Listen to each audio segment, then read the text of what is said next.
عیسی شاه جلال باشد کوه بی زوال. شلوم بینندگان عزیز، برادرها و خواهرها، امیدوار هستم خوب و خوش و سرحال باشین. از محبت و فیض خدای زنده و خدای متعال یشوع مسیح بهره‌مند بوده. نعمات و برکات خدای مقدس ما در زندگی شما همیشه جاری باشه. دوستان عزیز، بازم با یک برنامه جدید در خدمت شما عزیزا قرار دارم و میخوایم با یک موضوع جدید از کتاب مقدس در خدمت شما بوده و معلومات شما را نسبت به موضوعات مختلف از کتاب مقدس بیشتر بسازم و روشنی بندازم درباره موضوعات مهمه که باید همه ما را به صفت مسیحی‌ها و مؤمنین خداوند بدانیم.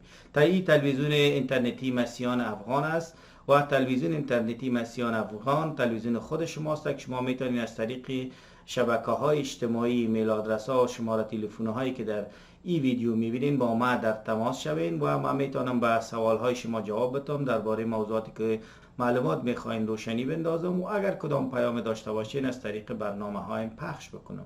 دوستان عزیز، امروز از طریق تلویزیون اینترنتی مسیحیان افغان درباره موضوع انتقام گرفتن و جواب زور را به زور دادن صحبت میکنم. دوستان عزیز، تعلیم کتاب مقدس درباره انتقام گرفتن و جواب زور را به زور دادن چی است دوستان عزیز؟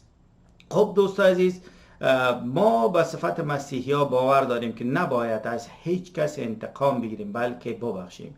هیچ گاه با کس زور نگوییم و جواب زور را به زور ندیم. هیچ گاه دعوا را بلند نکنیم و اگر کس با ما دعوا داره کوشش بکنیم که دعوا را به پایان برسانیم به هر نحوه که میشه و ما باید کوشش نکنیم که دعوا را بلند بکنیم و ما بیاییم در همه جای یک شخص دعواگر باشیم و دعوا برا بندازیم. دوستان عزیز، و از همه مهمتری دوستان عزیز که ما و شما به صفت مسیحی ها و مؤمنین خداوند ما یشوع مسیح همیشه باید در فکر ما این موضوع باشه که کار ما بخشش است، کار ما حل دعواست، کار ما صلح است. دوستان عزیز، و ای که ما دعوا را حل میکنیم، ای که ما از کس انتقام نمیگیریم، ای که میبخشیم، ای که در مقابل زور نمیگیم، با معنای از این نیست که ما با انصاف و ما مثلا با عدالت و عدالت جویی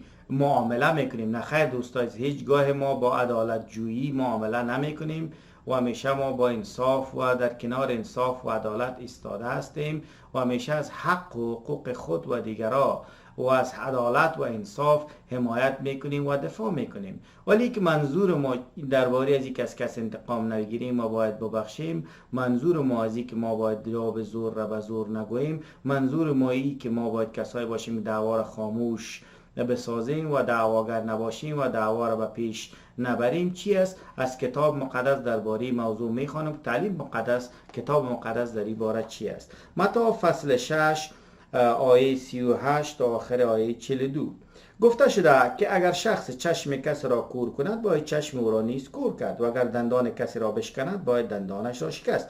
اما من میگویم که اگر کسی به تو زور گوید با او مقاومت نکن، حتی اگر به گونه راست تو سیلی زند گونه دیگرت را نیز پیش ببر تا به آن نیز سیلی بزند. اگر کسی تو را به دادگاه بکشاند تا پیراهنت را بگیرد عبای خود را نیز به او ببخش. اگر یک سرباز رومی به تو دستور داد که بار را به مسافت 1 میل حمل کنی تو 2 میل حمل کن. اگر کسی از تو چیز خواست به او بده و اگر از تو قرض خواست او را دست خالی روانه نکن. دوستان عزیز که این موضوع بسیار مهم است. خب در اینجا در شریعت موسی خداوند به خاطر از اینکه مردم مثلا نت به خاطر که متوجه شون نتونن به کسی آسیب صدمه بزنن، بگه اگر کس گفت اگر کسی چشم کسی را کور کرد شما چشم از او را کور کنین و اگر دندان کسی را شکستان شما هم دندانش بشکنین. این به خاطر از این بود که مردم متوجه شون، چون مردم از یک حالت می آمدن که بی قانونی، از یک حالتی که از خدا دور بودن، از یک حالتی که از محبت خدا دور بودن و این درک نمیکردن و خدا میخواست که با وضع قوانین یک شرایط خوب را در اوج مساعد بسازه، یک شرایط خوب اجتماعی را مساعد بسازه که انسان ها بتونن با دیگر در کنار هم با صلح و صفا زندگی بکنن و در اوج همین قوانین وضع کرده بود که انسان ها نتونن با دیگر خدا آسیب صدمه برسانن. اما یشوع مسیح خدای زنده و حقیقی، خدایی که در عهد قدیم بود در عهد جدید میگه، امروز ما برای شما میگم که هدف ما از گفتن و کلامی که چشم در مقابل چشم، دندان در مقابل دندان چی است، هدف ما این است که میگه شما در مقابل هیچ عمل بد کسی دیگه انتقام نگیرین. هر کسی که زور میگیره در مقابل از شما نیستین. این به معنای نیست که یک شخص زور میگه و شما بگین خواهم درست است، ما با تو موافق هستیم. منظور یشوع مسیح خدای زنده و حقیقی ای است که از اینکه انتقام نگیری، که در مقابل زور استاد نشی. هدف یشوع مسیح خدای زنده و حقیقی است که دوستای عزیز، ایماندارای عزیز، مؤمنای عزیز، برادرها و خواهرها، شما وقتی که یک کس زور میگه بیجا در مقابل از او نخیزین و کار نکنین که وقتی او زورگو زور میگه شما مثلا مثل حسین برین در کربلا سرتان هم ببره و فامیلتان بیزت شو و زنایتان هم سرش تجاوز شو و اطفالتان در بدر شو و هر تمام مردایتان هم کشته شو. بلکه شما در روی کسی که زور میگه خوب درست است حذر بکنین از زورگویی در مقابل از او، حذر بکنین در مقابل از او ایستادن و بعدا شما در قلبتان که هست که همیشه با عدالت هستین، در قلبتان که هست شما همیشه با انصاف از انصاف حمایت میکنین، از عدالت انصاف میکنین و شما هیچ گاهی زیر بار از اونو نمیرین. ولی در روز که شخص به شما زور میگه شما به او زور نگوین، چرا که نتیجه خوب نداره. یعنی سنگی را که میگه زورت نمیرسه او رو میگه دوباره پس در اون جایش بگذار، چرا اگه بلندش کنی یا کمرت مشکنه و یا نافت میره. متوجه هستی؟ و است شاید یک صدمه دیگه به خود بزنی. پس ضرور نیست که سنگ را که زورت نمیرسه او رو تو بلند بکن، در جایش بگذار، یک ماچ شام کم، یک بوسان با او بزن، بعد ترکش کو.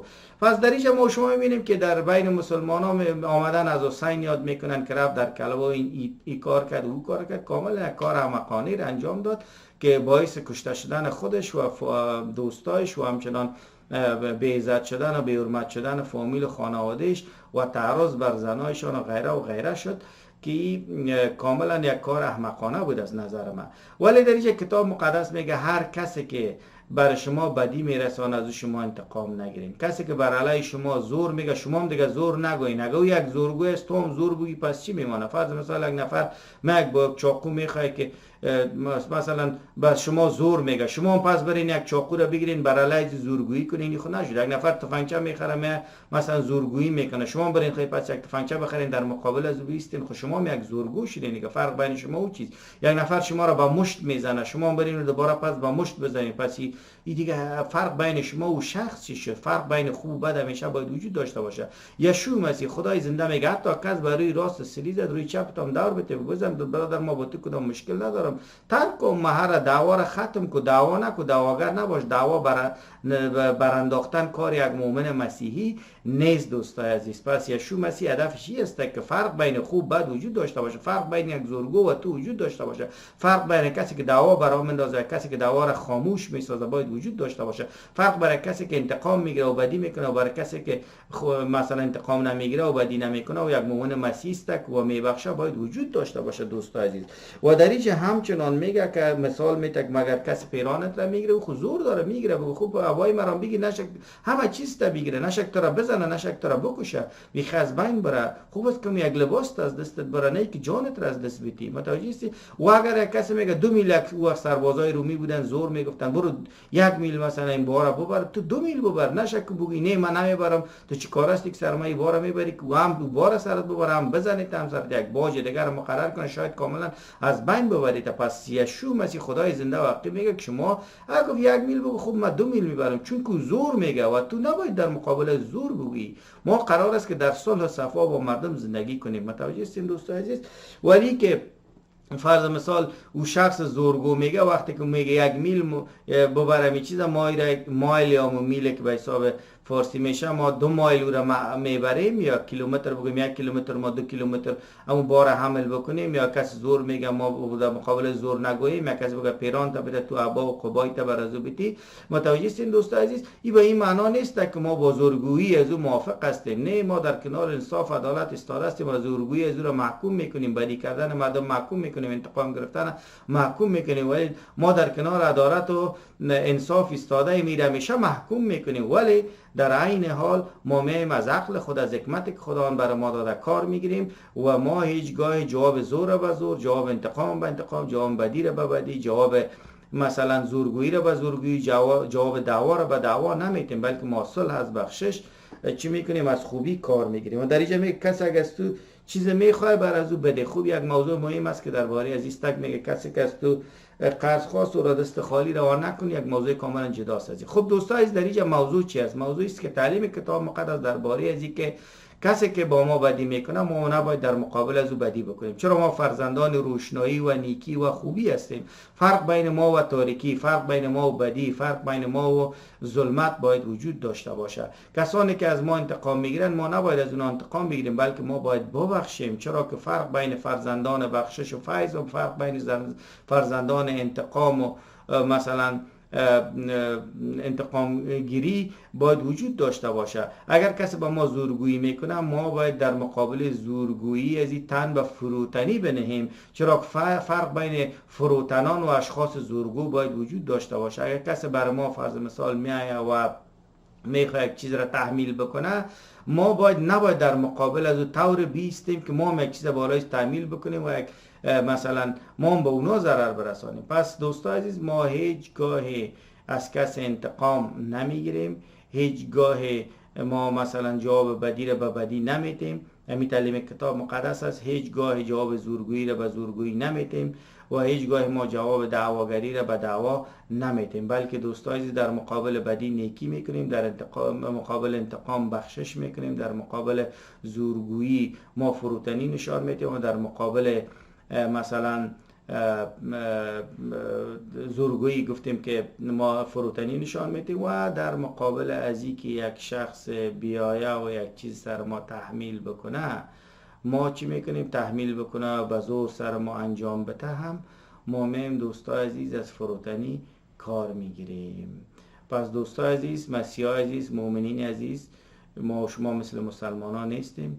اونا در مقابل هر چیز انتقام میگیرن و جهاد برام اندازن و غیره و یا مثل حسین میرن خدا در کربلا میکشن، خدا فامیل خدا هم اعضای خانواده خدا بی حرمت و بی سرپرست و بی عزت میسازن. ما در مقابل بدیا خوبی میکنیم، در مقابل انتقام بخشش میکنیم، در مقابل زورگویی ما میایم فروتنی نشان میدیم و در مقابل کسایی که با ما دعوا میکنن ما میاییم بازم از حلیمی و فروتنی و بردباری و تواضع کار میگیریم.